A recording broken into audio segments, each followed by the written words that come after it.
em casa. Glória a Deus. Sabe, querido, essa noite eu queria falar com vocês sobre coisas práticas e de algumas responsabilidades que temos que ter, que cada um tem certas responsabilidades, é verdade, consigo mesmo e também com outras pessoas, é óbvio. E em nossa vida nós sabemos que mais cedo ou mais tarde nós teremos que assumir responsabilidades, as nossas responsabilidades, responsabilidade daquilo que temos que fazer, daquilo que vamos fazer, daquilo que falamos. Isso é muito importante, assumir as responsabilidades daquilo que falamos, porque a Bíblia nos diz que nós vamos dar conta, vamos prestar conta de tudo aquilo que nós falamos e consequentemente de tudo aquilo que nós agirmos, quer dizer, as nossas atitudes. Vamos ler Mateus, não é o texto de hoje que eu quero entrar com você, mas abra sua Bíblia em Mateus, Mateus capítulo 12, rapidamente, 12, versículo 36, Mateus 12, 36, mas isso eu lhes digo, que no dia do juízo os homens haverão de dar conta de toda palavra inútil que tiverem falado. 37, pois por suas palavras vocês serão absolvidos, e por suas palavras serão condenados. Daremos conta das nossas palavras, todos nós vamos dar conta de tudo aquilo que falamos, daremos contas ao Senhor também de toda a nossa responsabilidade, nós vamos prestar conta diante do Senhor, vamos prestar contas diante dEle, em tudo. Então essa noite eu quero falar sobre a nossa responsabilidade, como igreja, como pessoa, e também que a intenção maior da vontade de Deus para as nossas vidas é que nós possamos entender qual o propósito dEle para nós, e termos a responsabilidade com esse propósito. Por isso eu quero que você abra a tua Bíblia, no livro de Lucas capítulo 15, porque a nossa palavra tem um poder verdadeiro, amém? Porque com as nossas palavras nós anunciamos as nossas atitudes. Você encontrou? Diga glória a Deus. Vou esperar.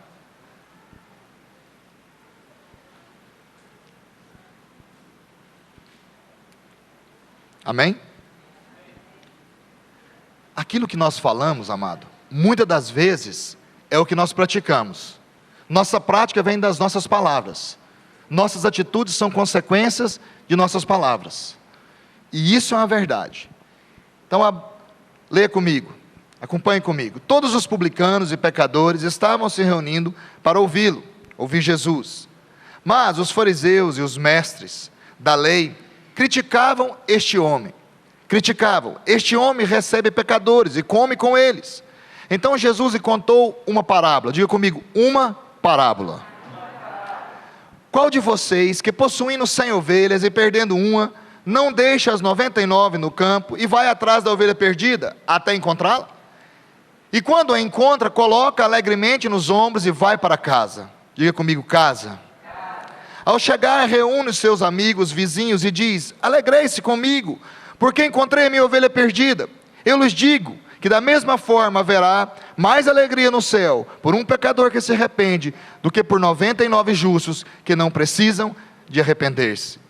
E ele continuou: a qual é a mulher que possuindo 10 dracmas, e perdendo uma delas, não acende uma candeia, varre a casa e procura atentamente até encontrá-la? E quando a encontra, reúne as suas amigas e vizinhas e diz: alegre-se comigo, pois encontrei minha moeda perdida. Eu lhe digo que da mesma forma que há alegria na presença dos anjos de Deus, do que um pecador que se arrepende. E ele continua a parábola. Jesus continuou: um homem tinha 2 filhos. O mais novo disse ao pai: pai, quero a minha parte na herança. Assim ele repartiu a sua propriedade entre eles. Não muito tempo depois, o filho mais novo reuniu tudo o que tinha e foi para uma região distante, e lá desperdiçou os seus bens, vivendo irresponsavelmente.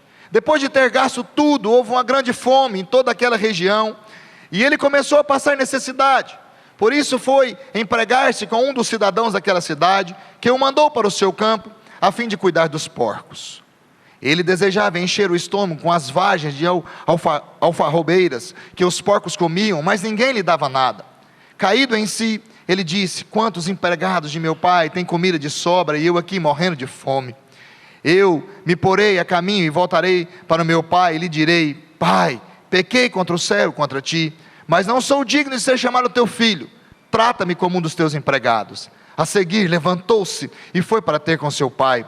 Estando ainda longe, seu pai o viu e cheio de compaixão, correu ao filho, abraçou e beijou. O filho lhe disse: Pai, pequei contra o céu e contra ti, não sou digno mais de ser chamado de teu filho.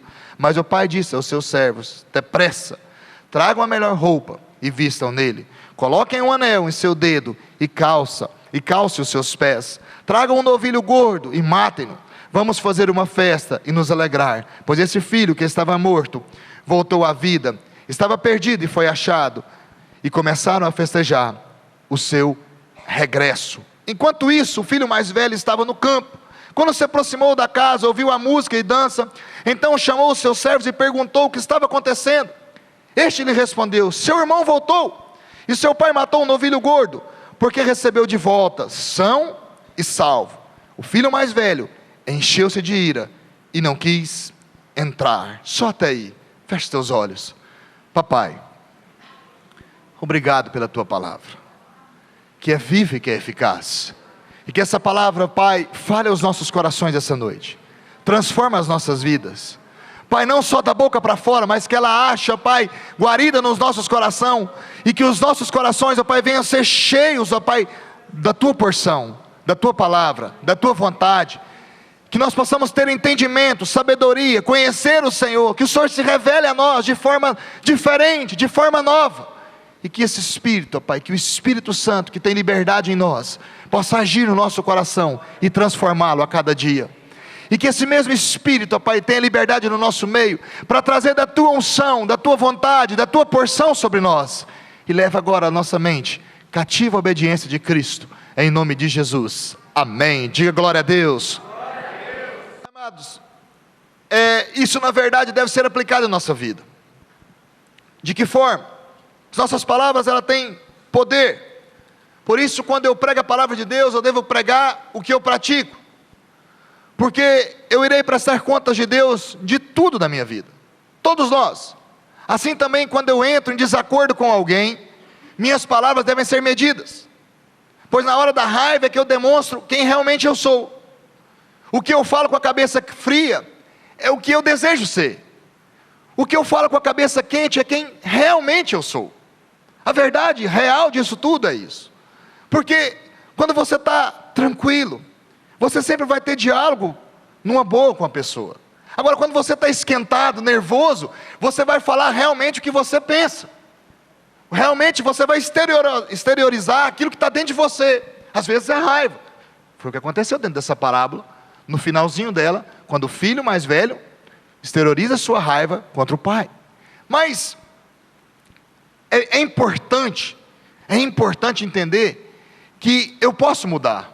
Diga para o irmão que está do seu lado: você pode mudar. Mas diga com convicção. Sabe que você acredita que ele pode? Diga: você pode mudar.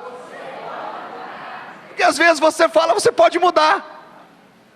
É igualzinho quando eu passei aqui para ir até o banheiro, antes de começar, eu escutei o louvor, aí uns cantavam assim, ó: eu quero a Deus, sabe o que quer? Que quem canta que quer, é com vontade. Agora, eu quero a Deus. Tem que falar de verdade, é a realidade. Então, se você crê que você pode mudar, você pode mudar. Eu devo mudar, não simplesmente pelo fato que, vou mudar, não. Mas eu preciso de mudar porque eu preciso ser uma pessoa melhor, pois Cristo mudou por mim. Então, se Cristo mudou por mim, por que eu não posso mudar por Ele? Você sabia que Cristo mudou por você? Ele despojou de toda a glória que Ele tinha no céu, para ser homem, por causa de você, por causa de mim, por causa de nós. Ele mudou por nós, Ele mudou por nós. Ele deixou todo o esplendor da sua glória no céu e mudou por mim e por você. Ele quis mudar, Ele desejou mudar. Cristo mudou por mim e por você. Aí por que eu não posso mudar? Lógico que eu posso. E eu pensei isso muito a respeito dessa palavra durante essa semana. E eu pensei a respeito do que pregar, o que falar, pregar por pregar. E aí eu cheguei a uma conclusão, o seguinte: se eu vivo o que eu não prego, é melhor eu não pregar. Se eu vou viver o que eu não prego, então é melhor eu não pregar. Mas então como anunciar o Evangelho? Paulo fala, como anunciar se não há quem pregue? Eu comecei a entender algo. Eu tenho que começar a viver o que eu desejo pregar. Se eu não começar a viver o que eu desejo pregar, como eu vou pregar? Porque eu tenho que pregar o que eu vivo. Bom seria se vivêssemos pregando o que vivemos todo dia, o amor de Cristo. Bom seria. Mas o texto que nós lemos diz que uma ovelha se perdeu, no comecinho do texto. A Bíblia fala lá em Lucas 15, que Jesus começa a contar uma parábola. E o que te fala que em Lucas 15 há 3 parábolas? Não há 3 parábolas, há uma só parábola. O problema é que a nossa Bíblia, e ela vem escrita assim, ela começa a dar subtítulos, uma parábola, outra parábola. Não, Jesus contou uma história, só que uma história que tinha 3 acontecimentos dentro dela. E o primeiro dele é que Jesus fala, e você vai ver que todos os 3 acontecimentos culminam em uma só coisa. Jesus fala a respeito da ovelha, que uma ovelha se perdeu. O pastor perdeu uma ovelha. O texto diz que a ovelha se perdeu, que a ovelha decidiu sair do meio do rebanho. E o que fez a ovelha se perder? Na verdade, a ovelha nem tanto se perdeu, mas alguém a perdeu. A Bíblia fala que o homem perdeu uma ovelha. Tinha 100 ovelhas e perdeu uma. E a primeira história, Jesus fala que esse homem perdeu uma dessas ovelhas. Aqui ele, o pastor, digamos o pastor, porque o que pastoreia ovelhas é pastor, o que cuida de ovelhas é pastor. Ele vai atrás, busca ela para o rebanho. Deus criou o homem, amado, e ele decidiu se perder. A ovelha se desgarrou e deixou o seu pastor. A ovelha se desgarrou e abandonou o seu pastor. Ela não quis experimentar mais o seu pastor, porque ela quis experimentar outras coisas. Ela decidiu ir, ela decidiu sair do meio da proteção, ela decidiu sair do meio do cuidado pastoral. Mas Deus não desistiu dela. Ele não deixou o homem, ele não abandonou o homem, ele não esqueceu do homem, ele foi atrás da ovelha desgarrada, como um bom pastor. Isso fala que alguns vão se perder, como essa ovelha.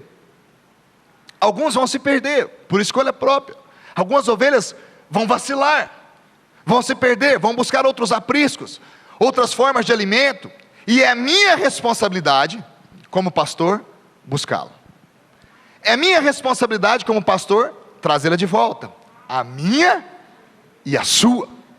A nossa responsabilidade de trazê-la de volta. Porque Deus nos deu para cuidar. Então temos que ter a responsabilidade de trazê-la de volta. Por mais que ela tenha ido longe, que ela tenha sumido algum tempo, você tem a responsabilidade de trazê-la de volta. Pois ela pode ter ido embora por falta de algumas coisas. Por falta de amor. Por falta de cuidado. Por falta de carinho, por falta de atenção. E isso tudo foi pretextos que Satanás usou para fazer com que essa ovelha se perca e crie nela feridas incalculáveis, feridas profundas. Então ela se perde pelo fato de ser movida também pelos seus interesses próprios. Ela se perde também pelo fato dela ser movida pelas suas paixões e principalmente por suas escolhas erradas. Escolhas erradas me levam a um lugar distante do meu pastor. Escolhas erradas me levam a um lugar distante do meu pastor. Ela se perde por ser uma ovelha, por ter dificuldade de ser conduzida a pastos verdejantes, às águas tranquilas. Às vezes a ovelha até quer ir a pastos verdejantes, até quer estar junto de águas tranquilas. Mas ela quer ir do jeito dela, da maneira dela, no momento dela, a hora que ela quer, do jeito que ela quer, e não é assim. Não é assim. Pois quem te leva a pastos verdejantes e águas tranquilas é o pastor. É o seu pastor. É o meu pastor. É o nosso pastor. É Ele que me introduz a esses lugares. É Ele que sabe me levar a esses lugares. E às vezes a ovelha, por estar afobada, desesperada, né, agoniada com algumas coisas, ela sai do caminho, ela sai do meio do rebanho e vai a outros lugares, mas não às águas tranquilas. Ela está fora do rebanho, longe da proteção pastoral, e aí ela morre. Porque uma ovelha longe do rebanho e longe da proteção pastoral, ela está fardada a morrer. Porque as feras do campo vão comê-las. Ela vai morrer, ela não tem mais proteção. Abre no Salmo 23, é um salmo que você conhece muito, e eu sei que você conhece. Poderia até pedir para algumas pessoas falar ele de cor, mas vamos ler, para não constranger algumas pessoas. Diz: o Senhor é o meu pastor, e nada terei falta. Em verdes pastagens me faz repousar, e me conduz às águas tranquilas. Restaura-me o vigor, guia-me nas veredas da tua justiça, por amor do teu nome. Mesmo quando eu andar por o vale das trevas da morte, não temerei perigo algum, pois tu estás comigo. A tua vara e o teu cajado me protegem. Preparas um banquete para mim à vista dos meus inimigos. Tu me honras, ungindo a cabeça com óleo e fazendo transbordar o meu cálice. Sei que a bondade e a fidelidade me acompanharão todos os dias da minha vida, e voltarei para onde? Para a casa do Senhor, enquanto eu viver.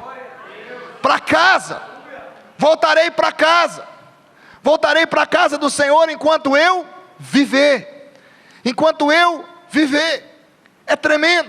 Por isso o pastor, o nosso pastor, tem o cuidado de buscá-la, ele tem o cuidado de ir atrás dela, de amar, de mostrar para ela que ela é amada, que ela é importante, que ela é produtiva, que ela faz falta sim para o rebanho, que sem ela o rebanho não está completo, é 99, não é 100, ele não está completo. Por isso ela faz falta, porque ela completa o rebanho. E depois de encontrar com o seu pastor, ela vai ser carregada de volta e introduzida ao seu habitat real e natural. A ovelha não foi feita para ficar longe do rebanho, e muito menos para ficar longe do pastor. A ovelha deve ficar debaixo do cajado do seu pastor, pois é assim que ela poderá ser cuidada e alimentada a cada dia. Muitas vezes você e eu, um dia foi como essa ovelha que fugiu do rebanho, por medo, por falta de compromisso, por falta de responsabilidade, por falta de comprometimento, fugiu do rebanho, por estar doente, por estar ferida, precisando de atenção, de colo, de carinho.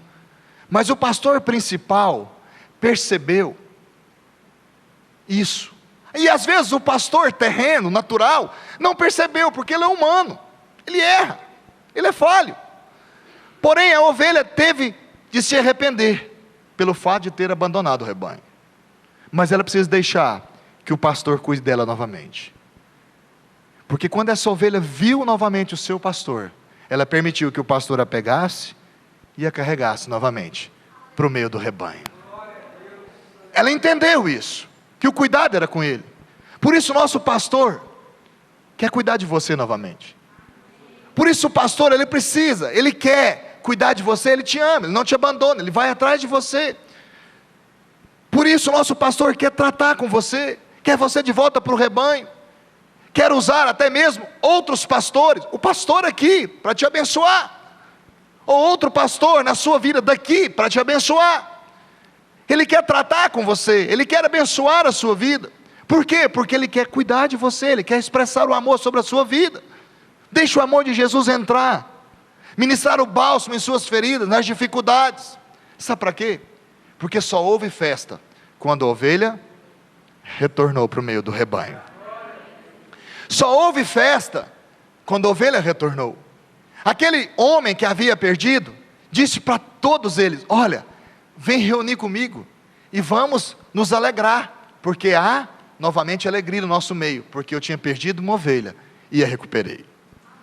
Agora, a outra história dentro da parábola de Jesus diz que a mulher perdeu a sua moeda. A mulher perdeu algo de valor. A dracma é uma moeda, fala algo de valor.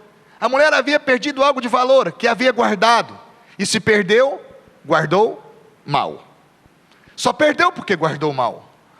Pois só perdemos algo que não protegemos bem. Você só perde algo que você não protege bem. Tem uma palavra que fala acidente. acidente é por um acaso, não é verdade? Mas falta de proteção não é acidente, é falta de descuido, é falta de cuidado, é descuido. E aquela mulher perdeu algo porque ela se descuidou. Ela se descuidou e ela perdeu. Quantas vezes perdemos valores que esquecemos de guardar bem? Quantas vezes perdemos valores em nossas vidas que esquecemos de guardar, esquecemos de proteger? E aí nós gostamos de colocar a culpa nas pessoas. Porque nós gostamos disso, né? Quando uma coisa não dá muito certo, a gente sempre acha um culpado. Sempre acha. Quando um time inteiro de futebol está perdendo, o time não está jogando nada, mas eles querem trocar o técnico, porque o técnico é culpado. O técnico nem não entra no campo, mas é o primeiro que sai é ele. Às vezes a nossa vida não está bem, mas o culpado é o pastor. Às vezes a nossa vida não está caminhando muito bem, mas o culpado é o meu líder de célula, meu líder de rede, é o meu pastor. Ele não está orando, ele não está fazendo as coisas, ele não está tendo unção. Mas você tem orado?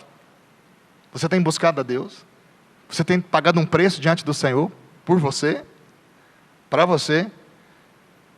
Porque gostamos de culpar as pessoas. Aí eu perdi a vergonha, pastor, porque o mundo está muito promíscuo, então eu também perdi. Ah, está todo mundo, pastor, então eu também estou aqui. Está todo mundo. Ah, então eu também, todo mundo pulou no poço, então eu também vou pular. Eu perdi o respeito porque meus pais não respeitaram meus avós, então eu perdi o respeito de pai. Ah, eu também não vou respeitar meus pais, também não vou respeitar meus avós. Ah, meu pai não respeitava meu avô, então também não vou respeitar ele. Por quê? Porque eu aprendi isso, porque agora eu quero fazer assim. A Bíblia fala: filho, honra pai e mãe, porque prolongarão seus dias aqui na terra. É um único mandamento com promessa. Um único. Se tem um mandamento que tem promessa, esse é o único. O único. Ah, pastor, eu perdi o temor de Deus. Ah, eu prefiro viver na liberdade. Gálatas fala de liberdade, então eu quero viver na liberdade. E você começa a viver a liberdade como se fosse libertinagem. Ah, pastor, mas Deus não ofende ninguém mesmo, então eu fico assim, eu na minha, Deus na dele, e a gente toca a vida. Ah, pastor, eu entendi que eu tenho que perder minha responsabilidade, porque ninguém nesse mundo é responsável.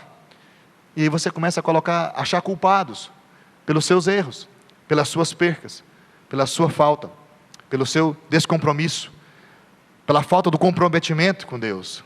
Ah, pastor, eu perdi minha santidade, porque eu aprendi a vendê-la a demônios e a prazeres da minha carne.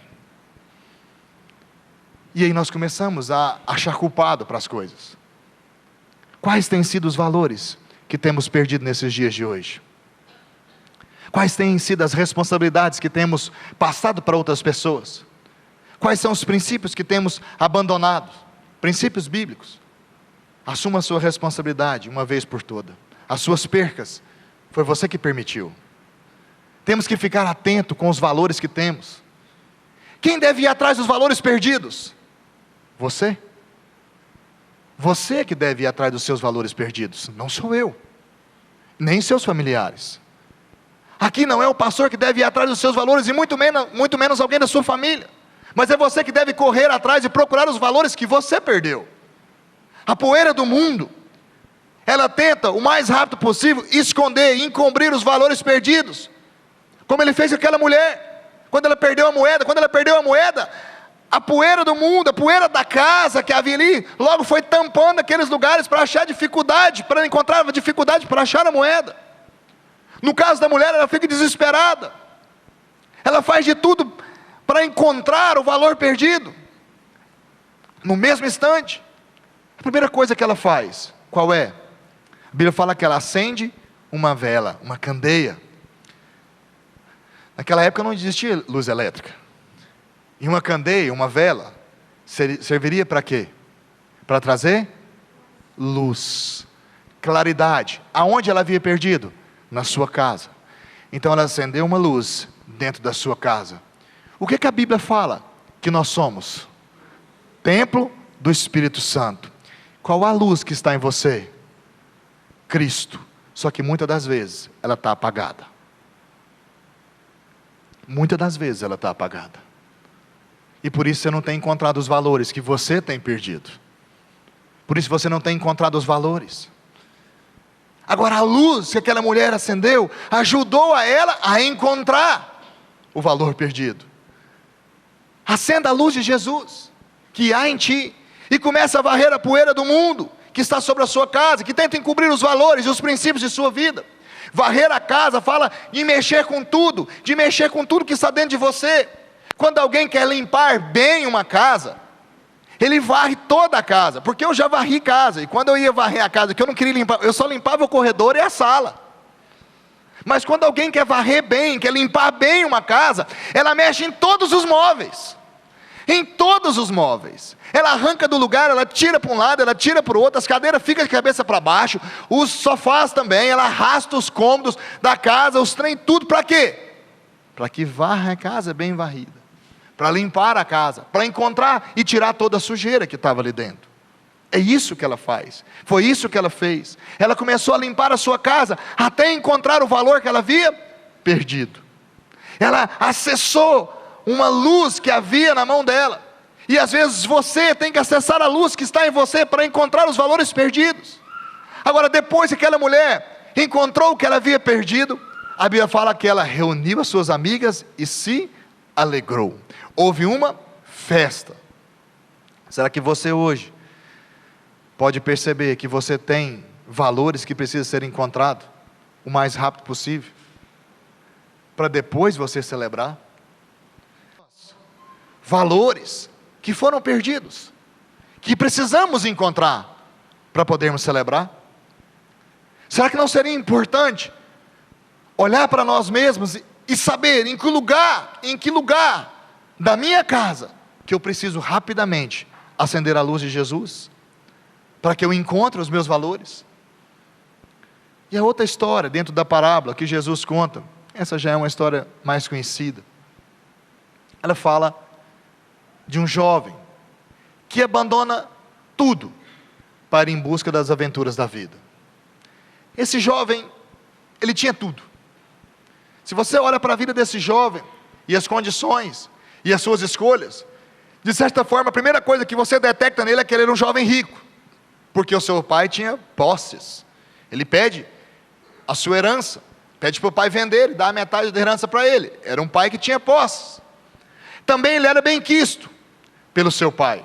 O pai o amava, pois o pai atendeu ele prontamente. Quando ele pediu para entregar a herança para ele, o pai o fez na mesma hora. O pai o amava, verdadeiramente o amava. O pai poderia ter falado várias coisas para ele, mas o texto, hora nenhuma, fala isso. O pai vende e entrega para ele a herança. E outra coisa que ele tinha também era uma vida boa, pois nada faltava na casa do seu pai. Nada faltava. Isso é tão real que o pai fala isso para o outro filho depois: não te faltou nada, tudo era seu, você poderia ter pedido. O pai dava tudo para eles. Porém, o que leva esse jovem a sair da presença do pai e ir para longe da presença dele, longe do amor, longe da proteção do pai? As escolhas erradas do coração. As escolhas erradas do coração e a motivação errada do meu coração me leva para longe do pai. As escolhas erradas do meu coração e a motivação errada do meu coração me leva para longe do pai. Tudo isso me afasta do pai. A Bíblia fala que o coração do homem é enganoso. Jeremias 17:9. Enganoso é o coração, mais do que todas as coisas, e perverso. Quem o poderá conhecer? O coração do homem é enganoso. É enganoso. Ele nos engana. E esse jovem deixa os seus desejos perturbarem as suas escolhas, e decide sair da proteção do pai, da verdadeira proteção. Ele decide sair de perto do pai. Além de abandonar o pai, ele leva consigo a sua herança. Ele pega a sua herança e ainda vai junto com ele. A Bíblia nos fala que ele começa a viver uma vida irresponsavelmente, pois longe da proteção do pai, ninguém poderia ensiná-lo. Ninguém estava por conta de ensinar ele. Ele foi levar a vida dele, foi ter a vida dele. Falou: estou longe, vou curtir, vou levar a minha vida. O pai não está aqui para me controlar, para falar o que eu tenho e que eu não devo fazer. Então ele se sentia livre. Mas na verdade, a liberdade, a verdadeira liberdade, nós temos é quando estamos juntos do pai. Aí sim nós temos liberdade. Porque na casa do pai você tem liberdade. Na casa do Pai você se sente à vontade, porque na casa do Pai é a sua casa. Mas ele não entendia assim. E às vezes nós pensamos como aquele jovem. Às vezes pensamos que aquele jovem fica ali naquela região também por algum tempo, dias. Não, ele ficou ali um tempo, mas não foi dias. Foi algum tempo considerável, porque ele perdeu toda a sua herança. Ele conseguiu perder toda a sua herança. Ele ficou ali um tempo considerável. Ele perdeu toda a sua herança, ele perdeu tudo que ele levou do pai. Tudo que o pai tinha feito para ele durante o tempo todo, ele perdeu. Ele perdeu. Ele fica um bom tempo ali, ele consegue perder tudo que ele tinha. E isso leva tempo. Quantas vezes ele teve a opção de olhar e falar: poxa, eu estou perdendo as coisas todas aqui, ainda continuo errando. Poxa, quantas vezes ele teve a opção de olhar para ele e falar: pô, mas toda hora, será que eu não estou vendo que cada dia está diminuindo a minha herança, diminuindo a minha herança, diminuindo a minha herança? Será que eu não estou percebendo que logo eu não vou ter mais nada? Quantos momentos de escolha ele teve, e mesmo assim, ele continuou errando, errando e errando. Mesmo assim, ele continuou praticando as mesmas coisas. Creio que muitas vezes ele percebeu que estava errado, mas ele quis fazer novamente, até perder tudo. Depois a Bíblia fala que ele se desespera, e uma fome chega naquela região, e ele decide trabalhar. E a atenção que o mundo dava para ele, com o seu status, quando ele era bem quisto naquela época, que ele tinha suas posses, agora é outra realidade. Ninguém o quer por perto, ninguém mais fala com ele, ninguém não oferece mais nada a ele, a não ser o emprego, o pior possível, tomar conta dos porcos. Se você olhar o contexto bíblico, o porco era um animal que o judeu não comia, imundo. Na parábola, Jesus fala que ele foi tomar conta das piores coisas que havia no mundo. Do que nada que era de bom, ele foi tomar conta. Daquilo que era escória do mundo, ele foi tomar conta. E o pior, ele quis comer daquilo que a escória do mundo comia. Tamanho era o seu desespero pela falta do pai, pela falta da proteção do pai. E lá ele acorda, lá ele se depara com algumas coisas, dentro dele algumas coisas começam a mudar. Ninguém estava por perto, ninguém falava mais nada para ele, ninguém ofereceu nada para ele. E eu fico te perguntando, quantas oportunidades ele teve de acertar, quantas oportunidades ele teve para acertar, mas ele não acertava, ele não quis acertar. Quantas oportunidades Deus deu para ele fazer o certo? Inúmeras oportunidades, mas ele continuou com aquele papel, errando, até chegar a um desespero total. Entenda uma coisa, quando ele lembra do amor do pai, ele acha que ele pode voltar para a presença do pai, que o pai vai o recebê-lo, nem mais como filho, mas como um servo, como um escravo. E aquele arrependimento entra no coração dele. Ele toma uma decisão: vou voltar para a casa do meu pai.